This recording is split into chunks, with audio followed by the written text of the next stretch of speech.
Of the U.S. Constitution, America first. I hate making mistakes, so I'm going to blame somebody else. Shadrach, who messed up with that clip?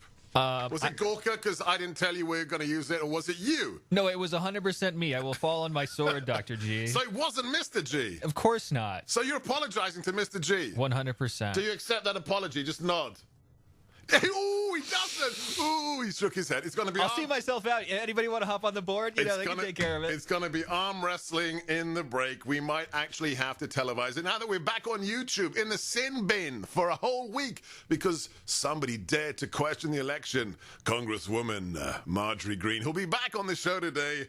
Oh, they're such censorious fascists. Somebody who I think understands just how bad it is our first guest of the day. None other than president of that incredible team at Judicial Watch, Tom Fitton. Welcome back to America First. Hey, Seth. Happy New Year. Thanks for being with. Thanks for having me on again. Happy New Year to you. I have to ask you because we were suspended for a week because YouTube doesn't believe in freedom of speech. I've lost 90, almost 100,000 followers on Twitter. How's Judicial Watch? How are you doing, Tom, when it comes to the fascists on social media? Well, I've been locked out of Twitter for posting a tweet that has previously been specifically approved by Twitter, meaning someone else complained about it and they said it wasn't in violation of their rules. So a tweet that had been complained against had been permitted, resulted in you being locked out again. That's right, and I appealed. Now it's almost a month. What was the tweet? Can I ask? Well, what was the tweet that was so problematic? It was a very controversial tweet. It said hydroxychloroquine is a safe drug. Wow. For the record, I don't know if this is going to get us in trouble with YouTube. Do you have that chyron ready? Can you plop that chyron in? Do we have that chyron available that YouTube says will protect us from all censoriousness? Let me put a precursor. What does the chyron say now? The chyron we've been told we can use is the Associated Press or anybody else disagrees with the contents of this stream. Oh, there we go. Perfect. Thank you, Eric. So we now have a chyron on the screen that says AP disagrees with this entire show. Well, let me then talk the truth about hydroxychloroquine. I caught the coronavirus at Christmas. I took hydroxychloroquine, and it was amazing. It was like the mildest flu I ever had. I beat it in a couple of days. So it is not dangerous. But that's the tweet that got you in trouble, Tom? Yeah, I didn't even mention about talking. I didn't even say take it for specific for COVID or anything else. I said it's a safe drug, which is true. Well, that's why we've been giving it to our troops since the 1950s, and the whole of Africa takes it for malaria. That's right. But you all know that's free. But look, it was pretextual. Yeah. They've deleted 200,000 of my followers, another 200,000 Judicial Watch followers. So it's hundreds of thousands of followers purged from all accounts. And as you know more directly, Google and YouTube has told us that Judicial Watch, if we say, if we make allegations about the election, and I don't know what I can say because I don't want to ruin your YouTube channel presentation, they'll take us down. Yeah. So on top of that, we've got all these left-wing censors working with the big tech by censors, I mean fact checkers.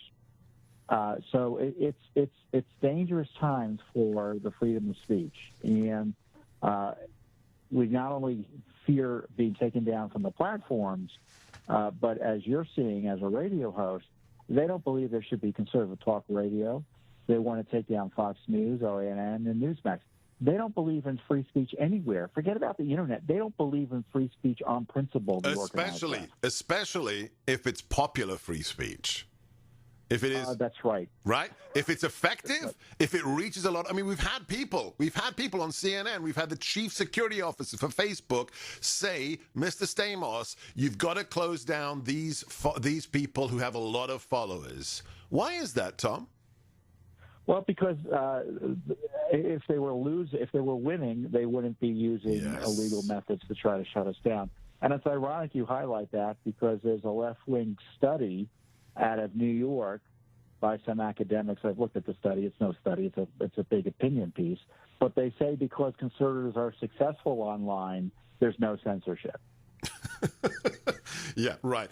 Follow this man at Tom Fidden for the time being on Twitter, and more importantly, support his incredible corruption-busting organization at judicialwatch.org. Support them, please, judicialwatch.org. In the couple of minutes we have left with you, Tom, talk about something else that has to be hidden from the American people. What is going on with the Senate records of Joe Biden's tenure?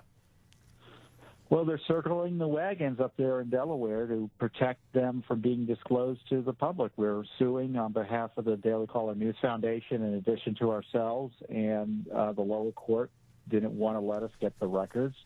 Not only did the court not want us to get his Senate records, which are being subsidized with massive tax dollars by Delaware taxpayers, but they wouldn't even let us get records about the records, meaning that the deal that Joe Biden had with the University of Delaware to keep them secret. So we are talking about the official records of this man's more than 4 decades tenure in public office that should have been put in an archive for public research purposes and now are being hidden from the American people, Tom?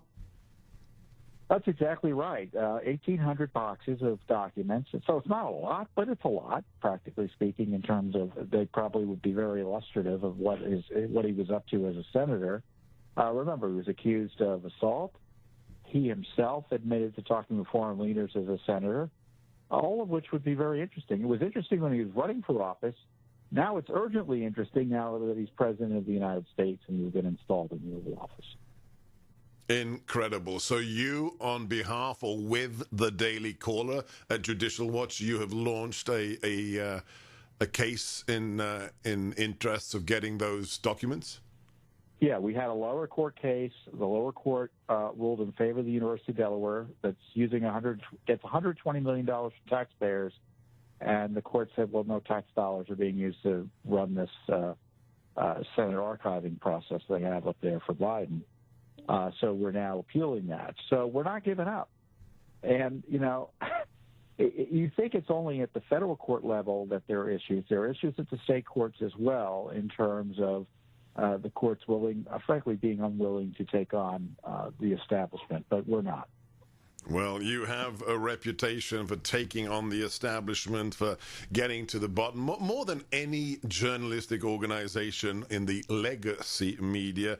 He's Tom Fidden. Any message in the last few seconds we have for those out there who are kind of resigned to the Biden administration clamping down and who have started to despair? Oh, we know what to do. Support Judicial Watch. We've been through this before with the Obama administration. We even had to fight the Trump administration for accountability and transparency. So we know exactly what to expect from the Biden administration. It won't be good, but we have the plans using the courts to hold this administration accountable to the rule of law. If we don't do it, no one else will. They don't stand down. It's Judicial Watch's Tom Fidden. Follow him on Twitter at Tom Fidden. More importantly, support them. Follow them at judicialwatch.org. God bless, Tom. I'm Sebastian Gorka. This is America First on the Salem Radio Network.